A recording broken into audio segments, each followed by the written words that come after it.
Welcome, Kanukis.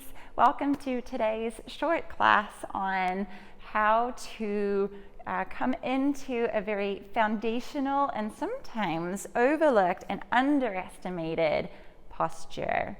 We're going to be doing down dog. So it is a posture that we can make it really difficult. And I mean that in a good way. Instead of coming into it and just relaxing into it and thinking, oh yeah, now it's my time for a break, which sometimes we need. So obviously, you're going to need your moments like that with your down dog as well. But other times when you're feeling like you have a bit of extra energy in your mental energy and in your physical energy to spend on thinking about how your body is holding itself in that position, you can really ramp up the effort by watching how your ribs are working, watching how your shoulders are working, all in an effort to help your spine maintain its neutral shape. And I teach a lot of that in my classes, and I call it your core integration. So it's basically your entire core, which is your whole torso, your glutes, your ab muscles, your muscles around your shoulder blades, the way you hold your head and neck, all of that is part of your core because it's how you're maintaining and moving your spine or how you're maintaining the shape of your spine as you move in and out of different positions. So the props that we're going to need today, there's one vital prop that you're going to need, so grab that one now, and that will be something like a tea towel or a jumper with long sleeves or a yoga strap, something that's long and not too fat. A blanket would probably be too thick.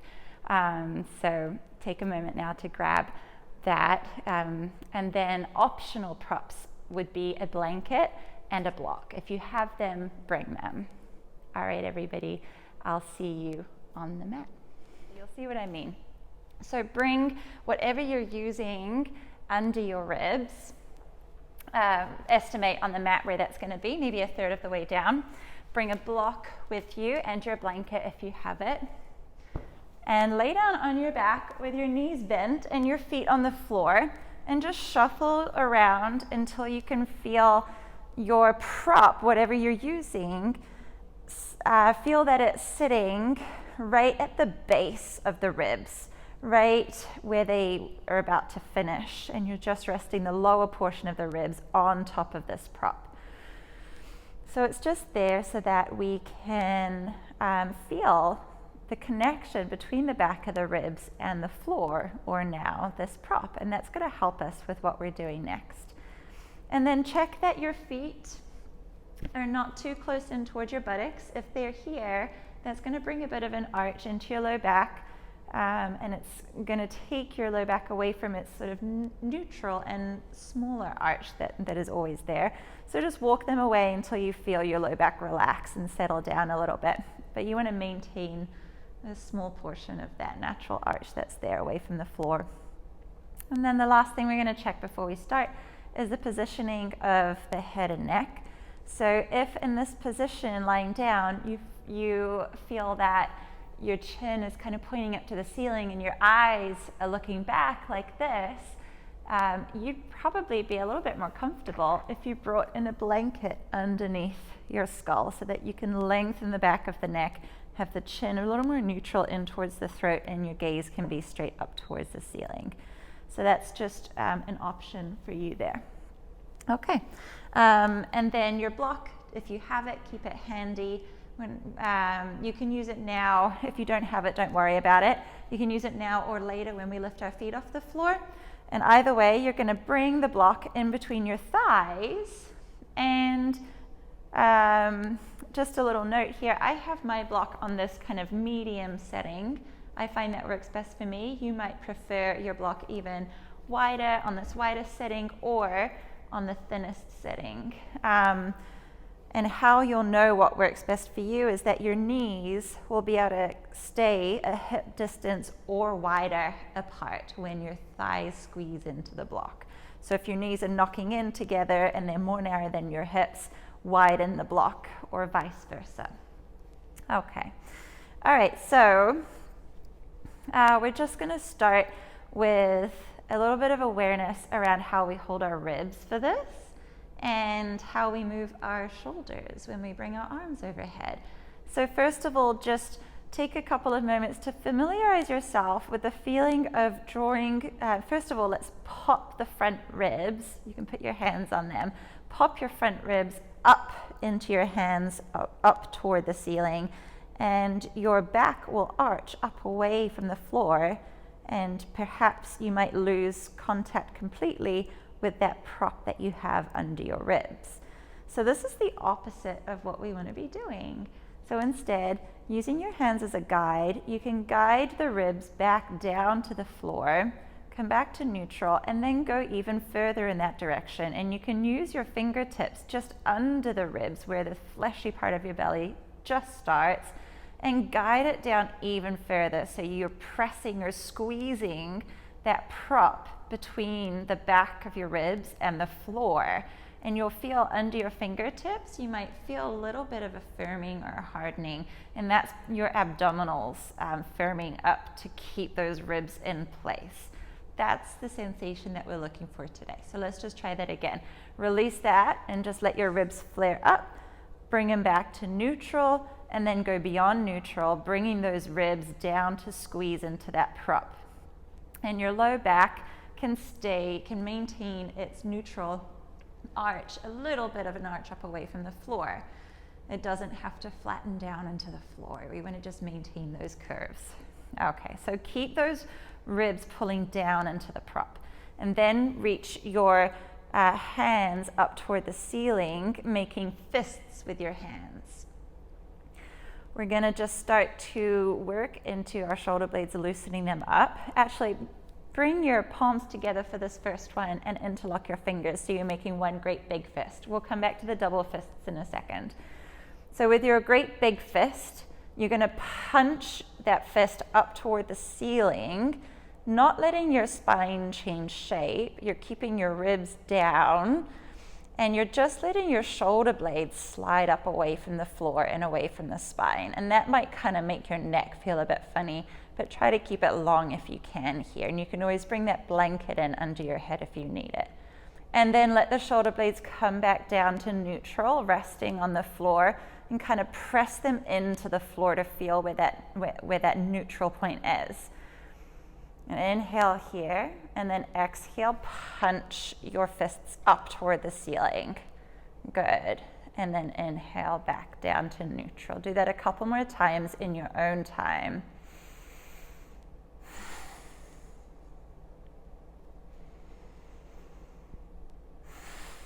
And just notice, keep going, it'll be more than a couple of times. Notice as you pull the shoulder blades back down to the floor, whether that movement makes your ribs want to try and pop up away from the floor. And if that's a pattern that your body has, just notice it and watch out for that. Excuse me. All right, so we're going to keep our fists up toward the ceiling now with that lifting of the shoulder blades up away from the floor.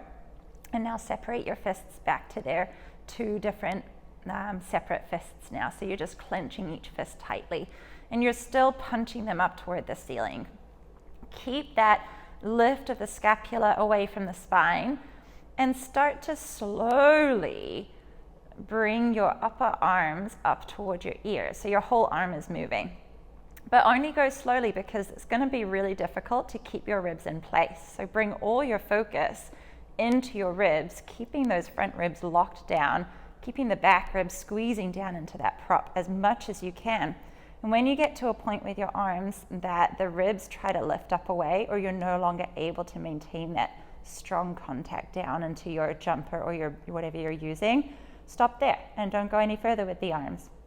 And just notice where your arms are here. Notice whether they're kind of in front of your ears, so they haven't even reached your ears. And that's good. That's good to kind of notice these things and know what the mobility is in your body, what your shoulders are able to do, because this, keeping our ribs out of it, becomes a pure shoulder movement.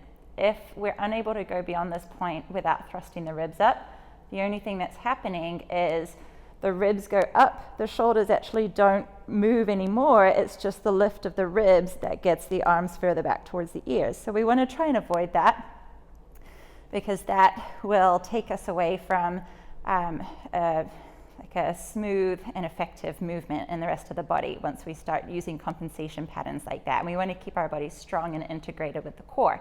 So we do that by keeping that strength around the ribs and by slowly increasing the mobility through the shoulders by doing work like we're doing now. So keep those ribs plugging down, keep punching the fists up away from you, and then come back up to neutral. I'm going to do that again. It doesn't have to be such a long hold. That probably was really hard. And as we do it again, just notice how much work it takes to keep that control around the ribs, and how much strength it takes in the shoulders as well to bear the weight of the arms as we do this. So it should be really difficult. Squeeze the block, if you have it, between your thighs. Punch the fists up toward the ceiling, and slowly take those arms back only as far as the point is where your ribs try to lift up. And don't let that happen. Just pause there. Squeezing the block between the thighs. Keep your breathing steady. Relax your neck, relax your jaw. Keep the back of the neck long. Keep punching the fists up away from you. Good. All right. And then come back to neutral. So one little, relax your arms. That will be hard work. One little note here. The reason why we're punching the arms up is that protracts the shoulder blades away from the spine, and that makes the movement of the shoulder as the arm comes up toward the ear, it makes that movement a lot more comfortable, a lot more smooth in the shoulder joint. And you can test that right now. We'll try and do the opposite of that. And don't push yourself hard into it, because it probably won't be comfortable. Just see what the difference it makes. And notice what that feels like for you. So instead of punching the fists up this time, we're going to keep the shoulder blades nestling down into the floor.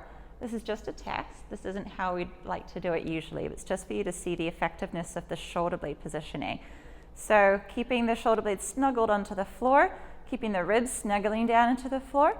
Try again, lifting the arms up, and see whether it feels smooth and easy, or whether it feels a little bit stuck or clunky or pinchy, or any of those feelings. And then decide for yourself. I'm not going to go too far because I don't really like that one. Decide for yourself which one feels better. Obviously you can hear that I'm a bit biased. I definitely prefer the shoulder protraction. That's just the way the shoulder mechanics work. To bring our arm up past the ear, it likes to have a bit of protraction to make it a bit smoother. Okay, we're going to do this exercise another couple of times, and we're going to change our leg positioning. If you're finding this a real struggle and really challenging, and this is enough for you, don't change your legs. This is the best place for you to be working at right now as you gain that coordination and the strength to hold the ribs and to work the shoulders instead of the ribs lifting. The shoulders are working to lift the arms up. Right, so if you wanted a little bit more challenge, you can bring the knees over top of the hips and keep the knees bent at a 90-degree angle.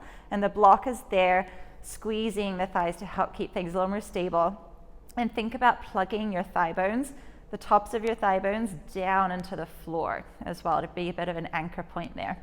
And we'll do it again. So fists up, reach them up, making the arms longer all the way from the scapula. Neck neutral, ribs plugging down, and slowly lowering down.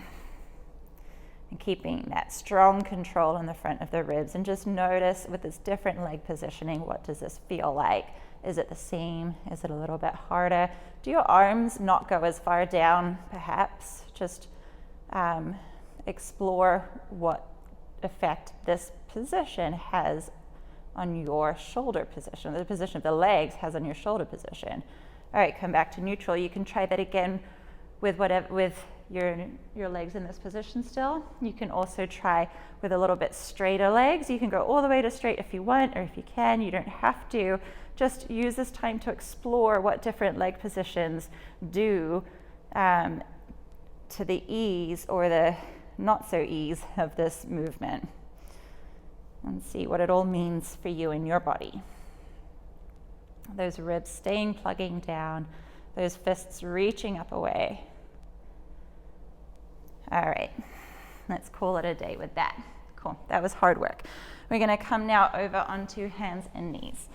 So you can move your prop that was under your ribs, move that away.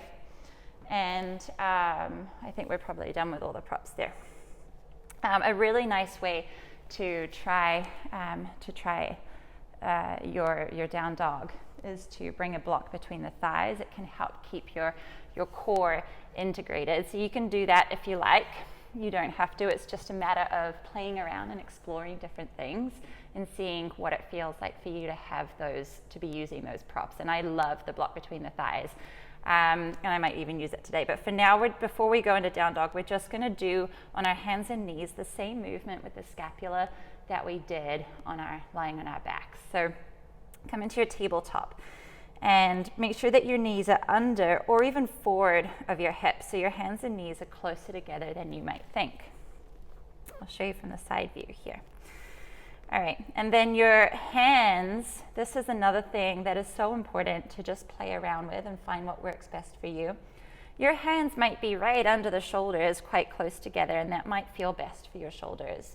You also can try taking your hands out a little bit wider.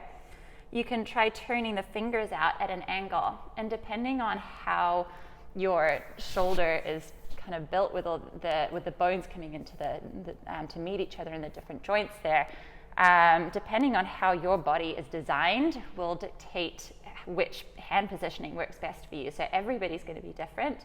And also your muscular tightness around the joints will affect your optimal hand positioning. So try it once with your hands narrow or like together a bit more. Try it once with your hands a bit further out. Try it once with your hands out and turned out. Try it with your hands narrow and turned out, and just see what feels best. And if they all feel good, you can try them all at different times. It's our bodies love variety. Okay, so we're in our tabletop position, and we're just going to do scapular presses, which is the same movement we did on our backs. We're only changing the positioning of our shoulder blades. We're not changing the positioning or the shape of our spine. So start by letting your chest sink through your shoulders down toward the floor, pulling the shoulder blades in toward each other. Check that this movement has not jutted your chin forward. So pull the chin into the throat, lift the throat too. And check that it hasn't flung your ribs down to the floor. Keep those ribs locked in. So imagine like that prop is still lying across the back of your ribs, and you are pulling those ribs up into the prop without rounding. You're just pulling it up gently and locking it in place. All right, this is our shoulder blade retraction where they're pulling together. Now we're going to press the hands into the floor and let the shoulder blades slide away from the spine. So this is the same movement that we did when we were punching our fists up toward the ceiling. Shoulder blades are sliding away from the spine and they're broadening the upper back, but it's not a cat-cow. I haven't rounded my spine, kept my spine neutral. My arms are straight as I move between the two positions of the shoulder blades. Chest dropping down, shoulder blades in, arms straight, neck and chin are neutral. And then pressing the shoulder blades away, spreading them away from each other, broadening the upper back. Try it a couple more times, familiarizing yourself with what it feels like to move the shoulder blades independently of the ribs, because our tendency is to have limited range of motion of the shoulder blades, and instead to just move the ribs and spine. So if there's a lot of stuckness here and not a lot of movement happening, that's just really normal, really common. But you also know that the more that you try and practice a movement like this, the better you'll get at it. And it's really important for the health of our shoulders to be able to have that gliding of the shoulder blades across the ribs. Okay, all right, so we're gonna pause and hold that shoulder protraction. So that's the pushing the hands into the floor, broad upper back, shoulder blades spreading away from the spine. Hold yourself there. Check that the ribs are drawing in without rounding the spine. Check that it's kind of locked in, you're locking in that front body.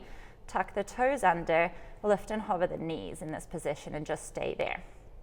You might feel that your buttocks want to squeeze to help you here, and that's awesome. Let them squeeze. And then we're gonna slowly keep that protraction, keep pressing into the hands, keep some weight into the hands as you take the hips up toward the ceiling and back towards your heels. So we're coming into like a low crouch here. And you can stay here if this gives you the feeling of a long spine. So keep pressing into your hands and letting the armpits sort of broaden and lengthen. Keep your chin into your throat so you're not trying to gaze forward. Chin into the throat, throat lifted.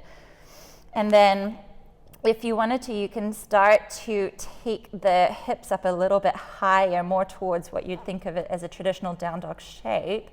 But we're going to keep the knees bent. And there's a few reasons for this, but the main reason is because then instead of trying to use this as an extreme hamstring opener, there are better ways to open the hamstrings than here. This is the best position to try and open the fascia along the back line of the body, up in above the hamstring, so all the back of the torso. And you want to try and maintain your length and your spine with this. So press into your hands, check the arm positioning, check that you haven't sunk your armpits down to the floor and your head through the armpits, because that then has taken you beyond what range of motion your shoulders had when we were lying on the ground. You want to come back to where your arms were. They might be around your eye level, and your ears might be above your upper arms. And that's going to be a happier place for your shoulders, and a place where you're still able to maintain that strength of the ribs pulling up, that integration of your core. So let's bring that into play now. Remember where the prop was on the back of the ribs, and pull your front ribs up into there. Keep pressing into your hands and feel like you could cup a tennis ball in each armpit. Like you could cup it and make that armpit hole a bit deeper to let that ball stay cupping in there. Keep pressing the hands up into the floor so that there's that little lift, little slide up of the shoulder blades. And then with your knees staying bent, you might think about bringing in a little bit of a lift of your buttocks up and back to just increase that sensation a bit onto the hamstrings. But the biggest focus is in keeping and maintaining that length through the spine, the strong shoulders, the strong integration of your core with the abdominals working, pulling in those ribs so that they're not flaring down like this. And it should be really challenging. There you go, everybody. That's your down dog. Maybe a bit of a different way to approach it than you've thought about before. Thinking about all the shoulder work that we did to start with. I think that's a really great way to warm up your shoulders and also to bring awareness to how they're working.